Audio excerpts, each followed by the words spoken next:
பரிசுத்த நாமம் மகிமைப்படுவதாக. ஆண்டவர் இந்த 28 நாட்கள் ஆண்டவர் பாதுகாத்து 29வது நாளையும் கர்த்தர் காணும்படி ஆண்டவர் கொடுத்த நல்ல வாய்ப்புகளுக்காக நான் கர்த்தரை துதிக்கிறேன். ஆண்டவர் கடந்த இந்த 11 மாதங்கள் இந்த மாதத்தையும் நிறைவு செய்யத்தக்கதாக ஆண்டவர் ஜீவனை தந்து சுகத்தை தந்து ஆண்டவர் இம்மட்டும் நம்மளை பாதுகாத்து வந்திருக்கிறாரே, அந்த தெய்வத்தை நாம் நன்றி நினைத்த ஒரு இருதயத்தோடு நாம் துதிக்க என்ன செய்திருக்கிறோம், ஆராதிக்க கடமைப்பட்டிருக்கிறோம். இந்த நாளிலும் கூட தேவ சமூகத்தில் காத்திருக்கும் பொழுது ஆண்டவர் என் மனதில் வைத்த ஒரு வேத பகுதி அப்போஸ்தலர் நடவடிக்கை புஸ்தகம் 7ஆம் அதிகாரம் வசனம் 34வது வசனம். அங்கே இவ்வாறாக எழுதப்பட்டிருக்கிறது, எகிப்தில் இருக்கிற என் ஜனத்தின் உபத்திரவத்தை நான் பார்க்கவே பார்த்து அவர்கள் பெருமூச்சின் சத்தத்தை கேட்டு அவர்களை விடுவிக்கும்படி இறங்கினேன். ஆகையால் நீ வா, நான் உன்னை எகிப்திற்கு அனுப்புவேன் என்றார். வானத்தையும் பூமியை உண்டாக்கின சர்வவல்லமையுள்ள தெய்வமே, இந்த வார்த்தையை கர்த்தர் அபிஷேகித்தார்.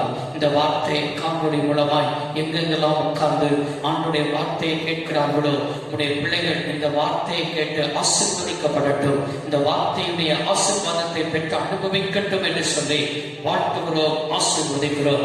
இயேசுவின் நல்ல நாமத்தில் நல்ல பிதாவே, ஆமென். அப்போஸ்தலர் 7ஆம் அதிகாரம் என்று சொல்லி நாம் வைத்துக் கொள்வோம் என்றால் 7ஆம் அதிகாரத்திலேயே ஸ்தேவானுடைய சாட்சி தான் என்ன செய்யப்பட்டிருக்கிறது, எழுதப்பட்டிருக்கிறது. ஸ்தேவான் அங்கே ஆலோசனை சங்கத்திற்கு முன்பாக எப்படியெல்லாம் ஆண்டவர் இந்த பூமிக்கு வந்தார், இந்த பூமியில் வருவதற்கு அவர் எப்படியெல்லாம் காரணமாய் இருந்தார் என்று சொல்லி அப்போஸ்தலர் 7ஆம் அதிகாரத்தை நாம் ஆரம்பமே பார்ப்போம் என்றால் ஆபிரகாமிலிருந்து ஆரம்பிக்கிறோம். ஆபிரகாம், ஈசாக்கு, யாக்கோபு அப்படின்னு சொல்லி அந்த சந்ததியை என்ன செய்திருக்கிறான். அப்படி ஒரு நெடு பிரசங்கம் 7ஆம் அதிகாரம் முழுவதையும் நம்முடைய 30 நாட்கள்ல இருந்து ஆரம்பித்து என்ன செய்யறான், வந்து கடைசியில இயேசு கிறிஸ்து வரை என்ன செய்கிறான்னு சொன்னா பிரசங்கம் பண்ணுகிறான். இந்த 7ஆம் அதிகாரத்தின் கடைசியில் அவன் இயேசு கிறிஸ்துவை சொன்னது நிமித்தமாய் அவர்கள் என்ன செய்தார்கள் என்று சொன்னால் அவன் மேல் பாய்ந்து அவனை என்ன செய்தார்கள் என்று சொன்னால் கொலை செய்ததை தான், அங்கே அவன் இரத்த சாட்சியாய் மரித்ததை தான் 7ஆம் அதிகாரத்தில் என்ன செய்கிறோம், வாசிக்கிறோம். அந்த 7ஆம் அதிகாரத்தில் ஸ்தேவான் அந்த ஆலோசனை சங்கத்திற்கு முன்பாக மோசேயை குறித்து என்ன செய்திருக்கிறான், எழுதியிருக்கிறான். மோசேயை குறித்து சொல்லும் பொழுதுதான் எப்படி மோசே எகிப்து தேசத்திற்கு போனார், எகிப்து தேசத்திற்கு போய் தம்முடைய ஜனங்களை எப்படி சந்திக்கும்படி, அதே போல் பார்வோரிடத்தில் எப்படி பேசும்படி அங்கே மோசேக்கு கட்டளை என்றால் அவன் எப்படி பேசினான், எந்த காரியம் நடந்தது என்று சொல்லிதான் அங்கே எழுதப்பட்டிருக்கிறது தான் 7ஆம் அதிகாரம் 34வது வசனத்தில் நாம் என்ன செய்தோம், வாசித்தோம். இங்க என்ன வாசித்தோம் என்றால், எகிப்து தேசத்தில் என் ஜனத்தின் உபத்திரவத்தை நான் பார்க்கவே பார்த்து அவர்கள் பெருமூச்சின் சத்தத்தை கேட்டு அவர்களை விடுவிக்கும்படி நான் இறங்கினேன். ஆகையால் நீ வா, நான் உன்னை எகிப்திற்கு என்ன செய்வேன், அனுப்புவேன் என்றார்.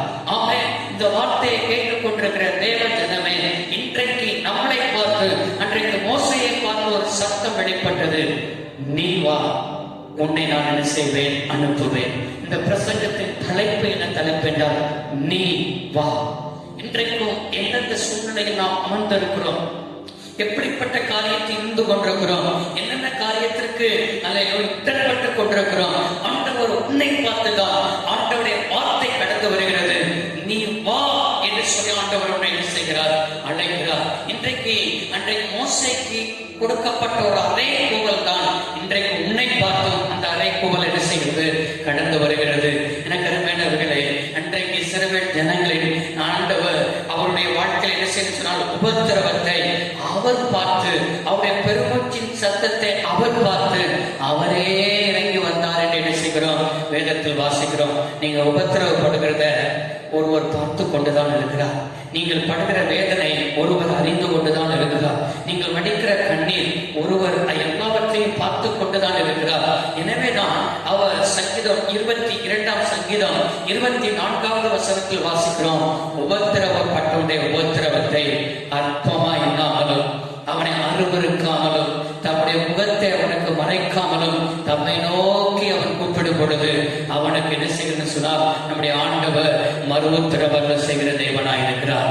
எனவே எனக்கு அருமையான தேவ பிள்ளைகளே, உங்களை பார்க்கிற தேவன் இருக்கிறார், உங்களை நேசிக்கிற ஒரு தேவன் இருக்கிறார். இன்றைக்கும் நீங்கள் பார்ப்பீர்கள் என்று சொன்னால், நான் ஆண்டவருடைய சத்தம் உங்களை பார்த்து நீ வா என்று சொல்லி ஒரு சத்தம் வருகிறது. அந்த சத்தத்துக்கு எத்தனை ஜனங்கள் நாம் கீழ்ப்படுகிறவர்களா இருக்கிறோம். ஒரு குடும்பம் எனக்கு தெரியும். அந்த குடும்பம் ஆரம்ப நாட்கள்ல இருந்து தனக்கு மூத்த மகன் ஆண்டவர் தருவார் என்று சொன்னால் அந்த மகனை நான் ஊழியத்துக்கு தான் விட்டுக் கொடுப்பேன் என்று என்ன செய்தார்கள், வளர்த்தார்கள். ஒவ்வொரு முறையும் சொல்வார்கள், இந்த மகன் ஊழியத்துக்கு தான், இந்த மகனை நான் ஊழியத்துக்கு தான் என்ன செய்வேன், சேர்ப்பேன். +2 முடித்தான். +2 முடிக்கும் பொழுது கூட சொன்னார்கள், இந்த படிப்பு நான் படிக்க வைக்க போகிறேன். படித்து முடித்தால் அவன் ஒரு டிகிரி முடிச்சுட்டு வேதாவ கல்லூரிக்கு போனால் ரொம்ப நல்லா இருக்கும் சொல்லி என்ன செய்தார்கள் என்று சொன்னால் ஒரு டிகிரியை படிக்க வைத்தார்கள். நானும் அல்லேலூயா என்ன செய்தேன் என்று சொன்னால், சரி பரவாயில்லை படிக்கட்டும் என்று சொல்லி நான் என்ன செய்தேன் என்று சொன்னால் ஜெபித்தேன். ஆனால் பாருங்கள், ஒரு டிகிரியையும் முடித்தான். ஒரு டிகிரி முடித்த பின்பு அவர்களுக்கு இன்னொரு ஆசை வந்தது. இன்னொரு டிகிரியை படித்தா மனுஷனா நல்லா இருக்குமே, இன்னொரு டிகிரியை படிக்க வைத்தார்கள். இப்படி டிகிரி குடிக்கிட்டே போச்சே தவிர ஆவிக்குரிய வாழ்க்கை என்ன செய்யணும் சொன்னா வளர்ச்சி இல்லை. ஆவிக்குரிய வாழ்க்கையில அவனுக்குள்ள என்ன செய்யணும்னா வளர்ச்சியை பார்க்க முடியவில்லை. ஆலயத்துல கீபோர்டு எல்லாம் என்ன செய்வான், வாசிப்பா. ஆனா என்ன சபைதான் வருவான். ஆனா ஆண்டவருக்குள்ள என்ன செய்ய வளர்ச்சி என்ன செய்ய முடியவில்லை, பார்க்க முடியாமல் இருந்தது. கடைசியில ஒரு கம்பெனியில அவன் என்ன செய்யறான்னு சொன்னால் வேலைக்கு சேர்ந்தான்.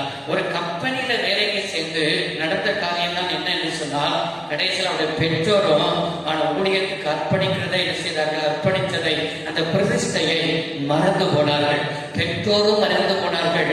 கடைசியில் அவனும் என்ன செய்தான், மறந்து போனான். கடைசியில் நடந்த சம்பவம் தான் என்ன என்று சொன்னால், அதே வேலை பார்க்கிற கம்பெனியிலேயே ஒரு அவன் கூட வேலை செய்கிற இன்னொரு சகோதரி அவன் என்ன செய்தான் சொன்னால் விரும்பினான்.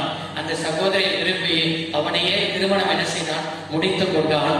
திருமணம் முடித்து இன்றைக்கு குடும்பத்தின் வாழ்க்கையில் வாழ்ந்து கொண்டிருக்கிறார்களே தவிர குடும்பத்தின் வாழ்க்கையிலும் சந்தோஷமா வாழ்கிறார்களா என்று சொன்னால் அதுவும் கேள்விக்குறியாக என்ன செய்கிறது இருக்கிறது. அழைப்பை மறைந்தார்கள், அர்ப்பணிப்பை மறந்தார்கள். ஆண்டவரை விட்டு தூரம் போகிற அனுபவத்தில் தான் என்ன செய்கிறார்கள், காணப்படுகிறார்கள். இன்றைக்கும் எனக்கு அருமையான தேவ பிள்ளைகளே, உங்க பிள்ளைகளை ஊழியத்துக்கு அர்ப்பணித்திருக்கிறீர்களா? உங்களுடைய தனிப்பட்ட வாழ்க்கையை ஆண்டவருக்காக அர்ப்பணித்திருக்கிறீர்களா? இந்த அர்ப்பணிப்பதற்கு நேராக உங்களை அர்ப்பணியுங்கள், உங்களை கீழ்ப்படியுங்கள். அன்றைக்கு மோசையை பார்த்து ஆண்டவருடைய சத்தம் வெளிப்பட்டது, நீ வா, நான் உன்னை எகிப்து தேசத்துக்கு என்ன செய்வேன், அனுப்புவேன். இன்றைக்கு நீ வா அப்படின்னு சொல்லி ஒரு சத்தம் வரும் பொழுது மோசையை போல மோசே அந்த சத்தத்திற்கு உடனே கீழ்ப்படித்தாரா அப்படின்னு சொன்னால் இல்லை. யாத்திராகமம் 4ஆம் அதிகாரம் 1வது வசனத்தில் வாசித்து பார்ப்போம் என்று சொன்னால், நான் எகிப்துக்கு போனால் பார்வோனிடத்தில் போய் பேசினால் என்னை எப்படி நம்புவார்கள் என்று சொல்லி முதலாவது கேட்டான். 8வது அங்க சொன்னா அப்படின்னா என் வாக்குக்கு அவங்க எல்லாம் என்ன செய்ய மாட்டாங்க, செவி கொடுக்க மாட்டாங்க, என்னை நம்பவும் மாட்டாங்க, என் வாக்குக்கு செவி கொடுக்கவும் மாட்டாங்க. 2வது யாத்திராகமத்தின் புஸ்தகம் 4ஆம் அதிகாரம் 10வது வசனத்துல வாசிக்கிறோம். சொன்னா நான் வாக்குல எல்லாம் பெரிய வல்லவன்லாம் என்ன செய்யாது கிடையாது. என்னை காட்டில எத்தனையோ பேர் நல்ல பேச்சு திறனாளிகள் இருக்கிறார்கள், பேசுவதில் நல்லவர்கள் இருக்கிறார்கள். அவர்களை எல்லாம் என்ன செய்ய சொன்னால் பார்வோனுக்கு முன்பாக நிறுத்தும். நான் எப்படிப்பட்டவன் என்று சொன்னால் திக்கு நாவும் மந்த அல்லேலூயா நாவும் உடையவன் என்று சொல்லி தன்னை காட்டுகிற அனுபவம் காணப்பட்டது. பேச தெரியாது அப்படின்னு சொல்லி 2வது அப்படிப்பட்ட சாக்கு போக்குகள் எல்லாம் ஆண்டவர்கிட்ட சொன்னான். 3வது ஒரு அனுபவம் யாத்திராகமம் 4ஆம் அதிகாரம் 13வது வசனத்துல, ஆண்டவரே நீ அனுப்ப சித்தமாயிருந்தால் யாரையாவது என்ன செய்யணும்னு சொன்னா அனுப்பும். என்ன விட்டுரும், நானா போய் பார்வன்ட்ட போய் என்ன செய்ய முடியாது, பேச முடியும், யாரையாவது அனுப்பும் என்று சொல்லி தன்னுடைய வந்த அழைப்பை அவன் என்ன செய்தான் சொன்னால் தட்டி கழிக்கிறவதாய் காணப்பட்டாலும் கூட ஆண்டவர் அவனை பார்த்துதான் சொன்னார். ஏதோ பேச்சு திறனாளிகளையோ இல்லைன்னா ஏதோ ஒரு திறமைசாலிகளையோ அழகு உள்ளவர்களையோ பட்டதாரிகளையோ நான் அழைக்கவில்லை. எனக்கு தேவையார் என்று சொன்னார் நீதான். வார்த்தையை கேட்டுக்கொண்டிருக்கிற தேவ பிள்ளைகளே, நீதான் கர்த்தருக்கு தேவை. உன்னைதான் ஆண்டவர் சொல்கிறார், நீ வா, உன்னை எகிப்துக்கு நான் என்ன செய்வேன், அனுப்புவேன். இன்றைக்கு அநேகர் என்ன செய்ய ஆண்டோடைய வேலையை செய்ய வரும்பொழுது அநேகருக்குள்ள பயம் வருகிறது. ஐயோ என்ற பணம் இல்லையே, என்னுடைய பின்னணியம் இல்லையே, எனக்கு வழிகாட்டுகிறதுக்கு யாரும் இல்லையே, எனக்கு எப்படி நான் என்ன செய்வது பயத்தில் ஆண்டவரை விட்டு என்ன செய்வார்கள்? சாக்கு போக்குகளை சொல்வார்கள். நான் சொல்கிறேன், ஆண்டவர் நமக்கு பின்னணியமாய் இருக்கிறார். ஆண்டவர் நமக்கு பாதை காட்டுகிறவராய் இருக்கிறார். ஆண்டவர் நமக்கு நடக்க வேண்டிய பாதை அவர் காட்டி உன்மேல் கண் வைத்து உனக்கு ஆலோசனை சொல்கிற நல்ல தகப்பன் இருக்கிறார். அவரை பிடித்துக் கொள்ளுங்கள். அவரை பிடித்துக் கொள்ளும் பொழுது, அவர் பாதை காட்டும் பொழுது அந்த பாதைக்கு பின்னாலே நீங்கள் போங்கள். ஆண்டவர் அழைத்த ஆண்டவர் நிச்சயமாய் உங்களை பயன்படுத்த அவர் போதுமானவராய் இருக்கிறார். எனக்கு அருமையான கர்த்தருடைய பிள்ளைகளே, பாருங்கள், நீ வா என்று சொல்லி அழைத்தவர் நம்மளை எப்படியெல்லாம் பயன்படுத்துவார் என்று சொன்னார். அப்போஸ்தலர் நடவடிக்கையின் புஸ்தகம் 7ஆம் அதிகாரம் வசனம் 35 வாசித்து பார்ப்போம் என்றால், உன்னை அதிகாரியாகவும் நியாயாதிபதியாகவும் ஏற்படுத்தினவன் யார் என்று சொல்லி அவர்கள் மறுதளித்திருந்த இந்த மோசேக்கானே தேவன் முச்செடியில் அவனுக்கு தரிசனமான தூதனினாலே தலைவனாகவும் மீட்பனாகவும் அனுப்பினார். எந்த ஜனம் அவனை என்ன செய்தார்கள்? தள்ளினார்களோ, எபிரேயர்கள் அவனை தள்ளினார்களோ, எபிரேயர்களை மீட்கும்படியாகவே இந்த மோசே தலைவனாகவும் மீட்பனாகவும் ஆண்டவர் பயன்படுத்தினார். இன்றைக்கு உன்னை வா என்று அழைத்த தேவன் எப்படி உன்னை பயன்படுத்த சித்தமாயிருக்கிறார் என்று சொன்னால், தலைவனாக பயன்படுத்த அவர் சித்தமாயிருக்கிறார். வேற்றி ஆமென் சொல்லலாமா? வசனம் சொல்லுது, நம்ம இருக்கிற இடத்துல எப்பொழுதுமே நம்ம வாழாக்காமல் நம்முடைய ஆண்டவர் என்ன செய்வாரா? தலையாக்குவார் என்று எழுதப்பட்டிருக்கிறது. நீ கீழாகாமல் நீ மேலாவாய் என்று என்ன செய்யப்பட்டிருக்கிறது? எழுதப்பட்டிருக்கிறது. நீ வேலை பார்க்கிற இடமா இருக்கலாம், நீ ஊழியத்தில் இருக்கலாம், ஏதோ ஒரு காரியத்தில் இருக்கலாம். நீ தலையாக உட்கார்ந்து கொண்டு கூனி குறுகி போய் தள்ளப்பட்ட அனுபவத்தில் வாழ்க்கை கடந்து போய் கொண்டிருக்கலாம். இன்றைக்கு ஆண்டவர் சொல்ற ஒரு வார்த்தை தான், நீ இருக்கிற இடத்தில் தலைவனாக பயன்படுத்த உன்னை ஆண்டவர் என்ன செய்கிறார்? அழைக்கிறார். பாருங்க, 40 வருஷம் யார்? மோசே பார்வோனின் அரண்மனையில் என்ன செய்கிறார்? வாழ்கிறார். பார்வோனின் அரண்மனையில் வாழும் பொழுது அதே அப்போஸ்தலர் நடவடிக்கையின் புஸ்தகம் 7ஆம் அதிகாரத்தை நீங்கள் வாசித்து பார்ப்பீர்கள் என்று சொன்னால், வசனம் 23 அவனுக்குள் ஒரு எண்ணம் வருகிறது. 40 வருஷம் நமக்கு இந்த பார்வோன் அரண்மனையிலே வாழ்க்கை முடிஞ்சிருச்சு, எப்படியாவது தன்னை சகோதரர்களை போய் பார்ப்போம்னு சொல்லி தன் இருதயத்தில் அப்படிப்பட்ட எண்ணம் வந்து எபிரேயர்களை போய் என்ன செய்யறான்? பார்க்க போறான். பார்க்க போகும்போது அங்க ஒரு சம்பவம் நடக்கிறது. என்ன சம்பவம் என்று சொன்னால், ஒருத்தர் எபிரேயருக்கும் இன்னொரு எகிப்தியருக்கும் என்ன சொன்னால் 2 பேருக்கு சண்டை நடந்துகிட்டு இருக்குது.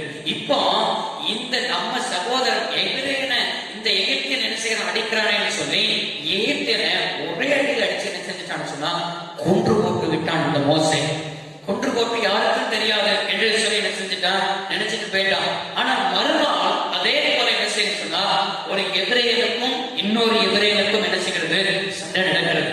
இப்ப சண்டையில போய் என்ன செய்யறான் என்று சொன்னா, வழக்கு தீர்க்க, நியாயம் தீர்க்க அவருடைய நடுவில் போய் என்ன செய்யறான்னு சொன்னா, நீங்கள் இருவரும் எப்படிப்பட்டவர்கள்? சகோதரர்கள்.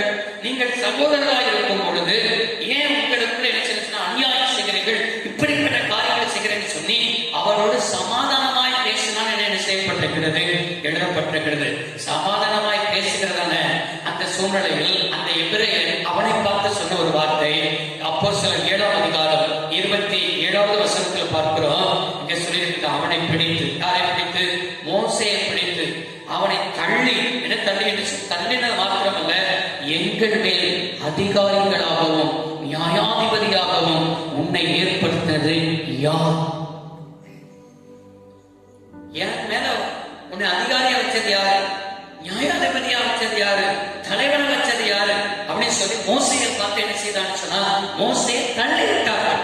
நான் உங்களை பார்த்து சொல்றேன், எந்த எபிரேயர்கள் மோசையை தள்ளி விட்டார்களோ, ஆனா அந்த எபிரேயர்களை வழிநடத்துவதற்காக தான் ஆண்டவர் மோசையை பார்த்து சொன்னா, வா, உன்னை எகிப்து தேசத்துக்கு என்ன செய்வேன்? அனுப்புவேன். தள்ளப்பட்ட இடங்கள் நம்மை தலையை கர்த்தர் என்ன செய்கிறவர் என்று சொன்னால் உயர் பண்ணுகிற தேவன். எந்த மனுஷன் நம்மை தள்ளிவிட்டானோ, எந்த மனுஷன் என்று சொன்னாலோ, யோத்தாவை குறித்து வேதத்தில் வாசிக்கிறோம். யோத்தாவை சகோதரர்கள் தள்ளினார்கள். அதே சகோதரர்கள் தான் வந்து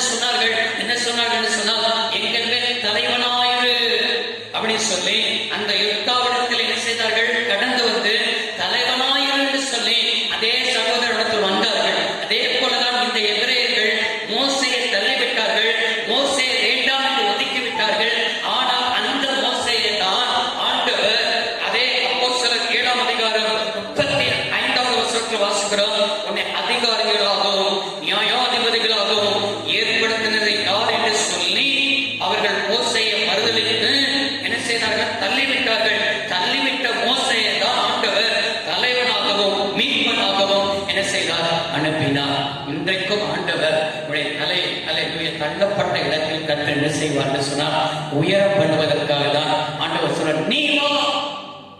ஆண்டவர் உன்னை அழைக்கிறார். இரண்டாவதாக ஆண்டவர் நீ வா, உன்னை நான் அழைக்கிறேன் என்று சொல்லி அழைக்கிற ஆண்டவர் எப்படி நம்மளை ஆண்டவர் பயன்படுத்த போகிறார் என்று சொன்னால், அதே அல்லேலூயா யாத்ராகமத்தின் புத்தகம் வசனம் 16ஆம் அதிகாரம் வசனம் 2-3 நீங்கள் பார்ப்பீர்கள் என்று சொன்னால், அங்கே 6 லட்சம் புருஷர்கள் இப்பொழுது எகிப்தின் அடிமைத்தனம் சொல்லி என்ன செஞ்சுட்டாங்க, வெளியில வந்துட்டாங்க. வெளியில வந்த ஜனங்கள் இப்போ வனாந்தரத்துல வந்திருக்கிறார்கள். வனாந்தரத்துல வந்தா அவர்களுக்கு இப்போ என்ன பிரச்சனை வந்துச்சுன்னா, சாப்பாடு தான் பெரியது பிரச்சனை. சாப்பாட்டு பிரச்சனை வந்தோடனே மோசேக்கும் ஆரோட விரோதமாய் முறுமுறுக்கிறார்கள். முறுமுறுத்து அதே யாத்திராகமம் 16ஆம் அதிகாரம் வசனம் 3, நாங்கள் இறைச்சியின் பாத்திர தண்டையில் உட்கார்ந்து அப்பத்தை திருப்தியாய் சாப்பிட்ட எகிப்து தேசத்திலே கர்த்தருடைய கையினால் செத்து போவோமனால் காவலை இந்த கூட்டம் முழுவதையும் பட்டினினால் கொள்ளும்படி நீங்கள் எங்களை எகிப்திலிருந்து புறப்பட பண்ணி இந்த வனாந்தரத்தில் அழைத்து வந்தீர்கள் என்று அவங்களோடு கூட என்ன செய்தார்கள் சொன்னார். நாங்க எகிப்துல இருந்து திருப்தியா சாப்பிட்டிருப்போம், இறைச்சி பாத்திர தட்டை உட்கார்ந்து சாப்பிட்டிருப்போம். ஆனா இந்த எகிப்துல கொண்டு வந்து இந்த வனாந்தரத்துல என்ன செய்ய கூட்டு வந்து எங்களை பட்டினினால சாகடிக்கிறதே அப்படின்னு என்ன செய்தாங்க, முறுமுறுத்தாங்க. நம்ம வீட்டுல பாருங்க, 2 பேருக்கு ஒரு குழம்பு வைக்க முன்னே மண்டை என்ன செஞ்சது, காஞ்சது. ஒரு குடும்பத்தின் தேவைகளை சந்திக்கிறதுக்கு என்ன செய்யறதுன்னா எவ்வளவு பெரிய தலைவலியா இருக்கு. 6 லட்சம் புருஷர்கள், 6 லட்சம் ஸ்திரீகள், குறைஞ்சது நம்ம பார்க்கணும் 20 லட்சம் பேருக்கு மேல என்ன செய்யறாங்க, இருக்கிறாங்க. 20 லட்சம் பேருக்கு சாப்பாடு போடணும். 20 லட்சம் பேருக்கு ஒரு மனுஷன் சாப்பாடு போடணும். ஒரு கல்யாணத்தை நடத்தி பாரு அப்படின்னு சொல்றாங்க பாருங்க. ஒரு கல்யாணத்தை நடத்துல பெரிய பிரச்சனை எவ்வளவுதான் ஆரம்பிக்க தெரியுமா, சாப்பாடு தான். என்ன சாப்பாடு வைக்கிறது, என்ன வெஞ்சனை வைக்கிறது, என்ன இதை வைக்கிறது அப்படின்னு சொல்லி ஒரு மெனுவை போட்டு அதை தயார்படுத்த முன்னால ஒரு நேரம் சாப்பாடு போடுறதுக்கு முன்னால நமக்கு என்ன செஞ்சிருது, பெரிய தலைவலியில போய் என்ன செஞ்சிருது நின்றது. ஆனா அல்லேலூயா இவர்களுக்கு 40 வருஷம் ஆகாரம் போட்டான். 40 வருஷம் நான் இதை எப்படிதான் பாக்குறேன். நீ வா, உன்னை நான் என்ன செய்ய சொன்னால் எகிப்துக்கு கொண்டு போவேன் சொன்னவர், நீ வா என்று அழைத்தவர் எப்படி பயன்படுத்துவார் என்றால் மேய்ப்பனாக பயன்படுத்துவார். ஆமென். ஃபர்ஸ்ட் தலைவனாய் பயன்படுத்தினவர், 2வது மேய்ப்பன். தலைவன் என்றால் வழிகாட்டுகிறவர், மேய்ப்பன் என்று சொன்னால் ஆகாரம் கொடுக்கிறவர். உயர்த்தி சொல்லலாமா, ஆகாரம் கொடுக்கிறவர்.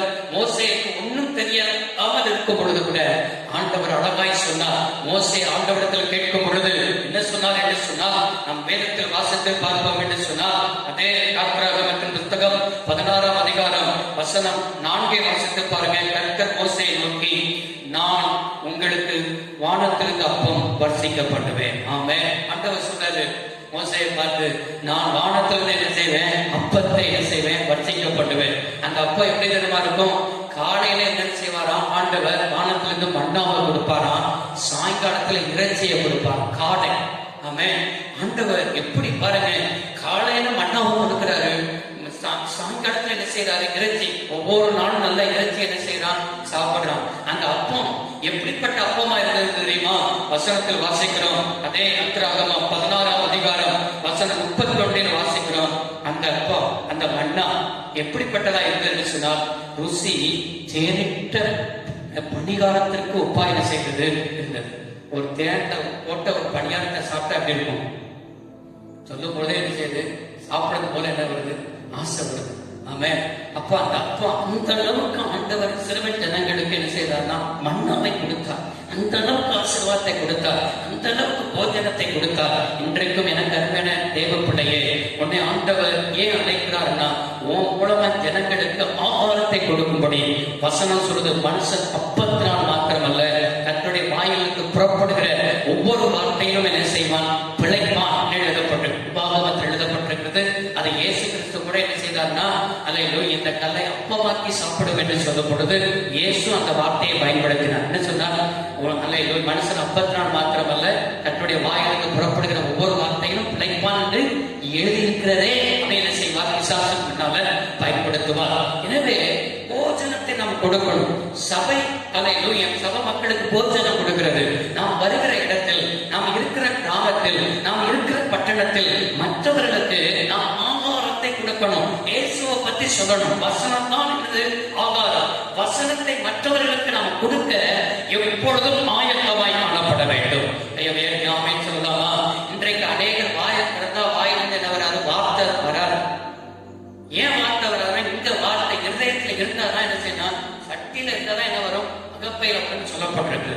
எனவே உங்க இருதயம் வார்த்தையால் நிரப்பப்பட்டிருக்கணும். மற்றவர்களுக்கு எப்பொழுதும் நல்ல வார்த்தைகளை சொல்ல, நம்மளுடைய நம்பிக்கைகளை குறித்து மற்றவர்கள் கேட்கும் பொழுது எப்பொழுதும் வணக்கத்தோடு சாந்தத்தோடு மறுபத்திரவு சொல்ல எப்பொழுது எப்படி இருக்குன்னா ஆயத்தமாய் இருக்க வேண்டும் என்று என்ன செய்யப்பட்டிருக்கிறது? எழுதப்பட்டிருக்கிறது.